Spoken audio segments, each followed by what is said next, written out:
2026 বিশ্বকাপের পর্দা নামল, কিন্তু শেষ রাতটিও যেন ছিল স্পেনের। নিউ জার্সির স্টেডিয়ামে আর্জেন্টিনাকে হারিয়ে দ্বিতীয়বারের মতো বিশ্ব চ্যাম্পিয়ন হওয়ার পর শুধু সোনালি ট্রফি নয়, টুর্নামেন্টের সবচেয়ে মর্যাদাপূর্ণ ব্যক্তিগত পুরস্কারগুলোরও বেশিরভাগ চলে গেছে স্প্যানিশদের ঝুলিতে। বিশ্বজয়ের রাতটা তাই পরিণত হয়েছে স্পেনের পূর্ণাঙ্গ উৎসবে। টুর্নামেন্টের সেরা খেলোয়াড়ের গোল্ডেন বল জিতেছে স্পেনের অধিনায়ক রদ্রি। পুরো আসরে মাঝ মাঠে তার আধিপত্য ছিল চোখে পড়ার মতো। নিখুঁত পাস, অসাধারণ বল নিয়ন্ত্রণ আর নেতৃত্ব স্পেনকে শিরোপার পথে এগিয়ে নিয়েছেন এই মিডফিল্ডার। হিউস্টনে রকিং টেস্টি, সীমানা ছাড়াও নিজেকে হারাও।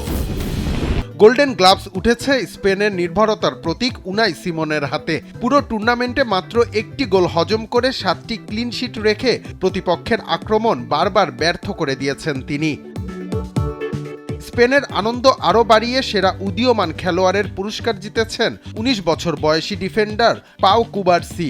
পুরো আসরে দুর্দান্ত রক্ষণ সামলে নিজেকে ভবিষ্যতের তারকা হিসেবে প্রতিষ্ঠিত করেছেন। আর ফাইনালের নায়ক ফেরান তোরেস।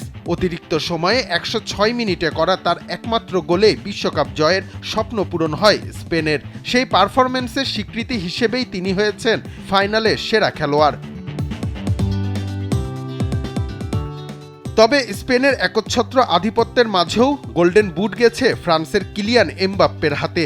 10 গোল করে টানা দ্বিতীয় বিশ্বকাপে সর্বোচ্চ গোলদাতার পুরস্কার জেতার পাশাপাশি 22 গোল নিয়ে বিশ্বকাপ ইতিহাসের সর্বোচ্চ গোলদাতার আসনেও বসেছেন তিনি। এদিকে টুর্নামেন্টের সবচেয়ে শৃঙ্খলাবদ্ধ দল হিসেবে ফেয়ার প্লে অ্যাওয়ার্ড জিতেছে নেদারল্যান্ডস। বিশ্বকাপের ট্রফি জয়ের রাতকে স্পেন আরও স্মরণীয় করে রেখেছে পুরস্কার মঞ্চেও।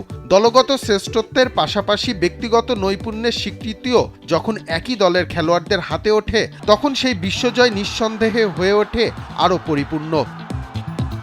রিশাম সাহাব, দেশ টিভি।